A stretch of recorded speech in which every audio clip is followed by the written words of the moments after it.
থামাতে পারছে না। আমি মায়েদের বলবো, বাপেদের বলবো, যদি আমাদের হাতকে শক্ত করেন, রাজ্যের মসনদে নিয়ে আসেন, তাহলে আপনাদেরকে বলে যাই, আমরা প্রাইমারি স্তর থেকে কম্পিউটার এডুকেশন বাধ্যতামূলক করে দেব। উচ্চবিত্তের ছেলেমেয়েরা প্রাইভেট স্কুলে গিয়ে ক্লাস 1 থেকে কম্পিউটার এডুকেশন পায়, কিন্তু আমরা যারা দিন আনে দিন খাই, আর্থিকভাবে দুর্বল, আমাদের বাড়ির ছেলেমেয়েরা যারা প্রাইমারি স্কুলে যায়, তারা কম্পিউটার এডুকেশন তো দূরের কথা, প্রপার এডুকেশন যেগুলো অঙ্ক, বাংলা, ইংলিশ বা যেগুলো যা আছে সেইগুলোই ঠিক করে পায় না। তাই আমি আপনাদের বলবো, স্কুলে শিক্ষক নিয়োগ হবে, শুধু তাই নয়, পড়ার পরিবেশ ফিরিয়ে আসবে। যে কটা প্রাইমারি স্কুল 2011 থেকে 2025-এ প্রায় পশ্চিম বাংলায় 25,000 স্কুল এই মমতা ব্যানার্জির আমলে বন্ধ হয়েছে, আপনাদের কথা দিয়ে যাচ্ছি, এই মমতা ব্যানার্জির আমলে বন্ধ হয় স্কুলগুলো খুলবো। আর মমতা ব্যানার্জির আমলে বুথে বুথে যে মদের লিগাল ইনলিগাল দোকান হয়েছে, এই মদের লিগাল ইনলিগাল দোকানগুলোকে আমরা বন্ধ করব। দরকার ছিল স্কুল, দিচ্ছে মদের দোকান, আমরা ঠিক উল্টো করব। চলে যান বিহার, সম্ভবত গুজরাট, অনেক রাজ্য আছে সেখানে মদ বন্ধ। আপনারা মা চান না যে পশ্চিম বাংলায় মদ বন্ধ? জানতো নাকি? জানতো নাকি পশ্চিমবাংলায় মদ বন্ধ হোক? যদি চান তাহলে আমাদের হাতকে শক্ত করুন। আমরা যদি রাজ্যের বামপন্থী এবং আইএসএফ যদি খামচিহ্ন ক্ষমতার মসনদে আসে, যে কাজগুলো করবো তার মধ্যে একটা হচ্ছে ওই সময়ে বন্ধ হয়ে যাওয়া স্কুলগুলো, এই 25,000 স্কুল বন্ধ হয়ে গেছে। ক্ষতিগ্রস্ত কারা হচ্ছে? ভ্যানওয়ালা, কৃষক, লেবার, দিন আনে দিন খাই যারা, তাদের ছেলে মেয়েরা ক্ষতিগ্রস্ত হয়ে যাচ্ছে। অর্থাৎ 70 থেকে 80% পশ্চিম বাংলার নাগরিক ক্ষতিগ্রস্ত হচ্ছে। তাই তাদের স্বার্থের কথা ভেবে ওই বন্ধ হওয়া স্কুলগুলো খুলবে, নতুন নতুন শিক্ষা প্রতিষ্ঠান তৈরি হবে, মদের দোকানগুলো সাজান না দিয়ে আমরা দেব। আপনারা এবার ডিসাইড করুন কোন জায়গাতে হাত দিলে ভালো হবে। আপনারা বলতে পারেন ভাইজান এত বক্তব্য দিল, বিজেপির বিরুদ্ধে বক্তব্য দিল না কেন?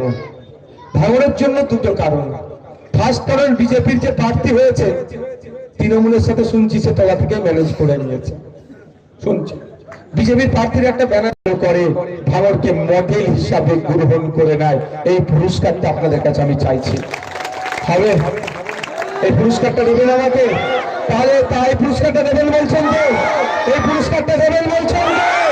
তাই আপনাদের বলি, আগামী 29 এপ্রিল আসছে দিন, খামচিহ্নে ভোট দিন।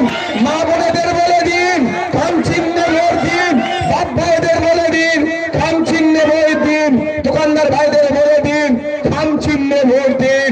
এই খামচিহ্নে ভোট দিয়ে জোড়া ফুলকে পরাস্ত করে রাজ্যের মানুষের কাছে বার্তা দিতে হবে, এই ভাঙনের পবিত্র ভূমিতে কোন নোটরিয়াস ক্রিমিনালের জায়গা নয়, যে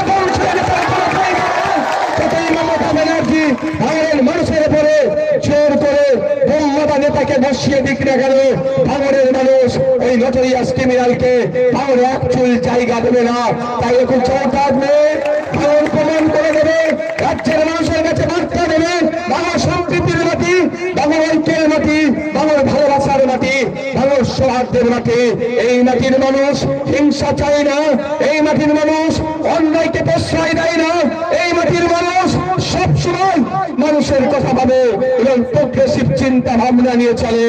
তাই একদিকে নোটরিয়াস ক্রিমিনাল ভোটে দাঁড়িয়েছে, উল্টো দিকে খামচিহ্ন থেকে নওশাদ সিদ্দিকী যে মানুষের শিক্ষা, স্বাস্থ্য, কর্মসংস্থান, মিনিমাম ওয়েজেস করার লড়াই আছে, যে নওশাদ সিদ্দিকী সরকারি কর্মচারীদের ফাঁকের দিয়েটা যাতে সরকার বুঝিয়ে দেয় তার আন্দোলন করছে।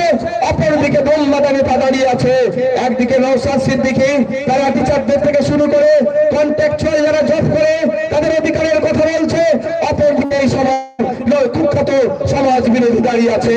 একদিকে নওশাদ সিদ্দিকী যে আপনার ফেক এসটি/এসসি সার্টিফিকেটের বিরুদ্ধে সংগ্রাম করছে, ওবিসি সার্টিফিকেট নিয়ে মুসলমানদের সাথে যে বৈষম্য হচ্ছে তার প্রতিবাদ করছে।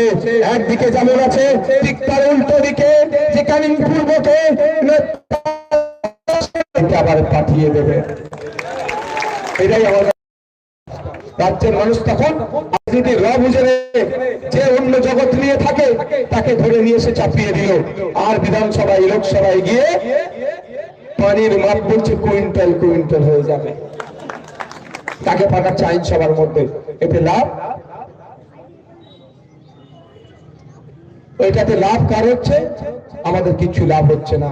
আপনাদেরকে মডেল করতে হবে, এটুকু প্রমাণ করাতে হবে যে ভাঙড় মানুষকে পথ দেখায়। 2021 সালে পথ দেখিয়েছেন বলে আজকে রাজ্যের অলিতে গলিতে খামচিহ্ন নিয়ে চর্চা হচ্ছে।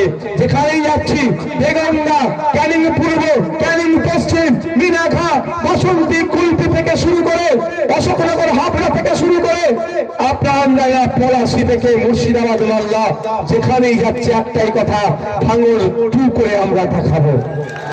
অর্থাৎ ভাঙড়কে তারা ফলো করছে। আপনাদের এটা ভালো লাগছে না? এটা আপনাদের ভালো লাগছে না যে ভাঙড়কে অন্যভাবে চিনতে শুরু করেছে, ভাঙড়ের মানুষকে অন্যভাবে চিনছে? পজিটিভ নিয়ে আসছি আমরা। তাই আপনাদের কাছে একটা গোল্ডেন চান্স আছে। আর আমি যে এতদিন আপনাদের কাছে যে সার্ভিস দিয়েছি অ্যাজ বিধায়ক, সেটা আমি একটা পুরস্কার চাইছি। দুটি এক জায়গায় দাঁড়াচ্ছে। গোল্ডেন চান্সটা এটাই, ভাঙড় অ্যাকচুয়াল ভাঙড় কি প্রমাণের সুযোগ এসেছে। অ্যাকচুয়াল ভাঙড় মারামারি হানাহানি চাই না। অ্যাকচুয়াল ভাঙড় দিন আনে দিন খায়, নিজে যা ইনকাম করছে পরিবারকে নিয়ে সুখে থাকতে চায়। তাই অ্যাকচুয়াল ভাঙড় 2026 বিধানসভা নির্বাচনে 29 এপ্রিল খামচিহ্নে ভোট দেবে, চূড়াফুলকে পরাস্ত করবে এবং চৌঠামে রেজাল্ট বার হবে। ডবল মার্জিন নিয়ে রাজ্যের মানুষকে জানিয়ে দেবে যে ভাঙড় অ্যাকচুয়াল কি কাজ চায়। এটা আমার জন্য একটা পুরস্কার। আর দ্বিতীয় কি, সারা রাজ্যের মানুষ এটা বলবে, বুঝে শুনে এবার ক্যান্ডিডেট দাঁড় করাবে। যাকে তাকে ধরে দাঁড় করাবার সাহস আর কেউ পাবে না। আজকে বিজেপি তৃণমূলের গল্প শুনি আর কেউ ভোট পাচ্ছে না, কারণ ভাঙড় দেখিয়ে দিয়েছিল যে বিজেপি তৃণমূল ওটা গল্প ছিল। বিগত 5 বছরে বিজেপি আর তৃণমূল যে আলাদা নয়, রাজ্যের মানুষ বুঝে গিয়েছে। ভাঙড়ের মানুষ 5 বছর আগে বুঝতে পেরেছিল। তাই ভাঙড়ের মানুষ পথ দেখিয়েছে। তাই ভাঙড়ের 2031 সালে নির্বাচন আসবে। এই নোটরিয়াস ক্রিমিনাল খনি বদমাইশগুলোকে ধরে পার্টিতে দাঁড় করাবার সাহস পাবে না। 2026 যে উত্তরটা ভাঙড়ের মানুষ ওই সমাজ বিরোধীটাকে দেবে। আমরা ভুলে যাচ্ছি না মসজিদ, মাদ্রাসা, ঈদগাহ, কবরস্থান। আপনার দাদু যে কবরস্থানে শুয়ে আছে, এটা আইন করে বিজেপি কেড়ে নিতে চাইছে ওয়াকফ সম্পত্তিটাকে। যখন এটা নিয়ে আমরা আন্দোলনে নেমেছিলাম,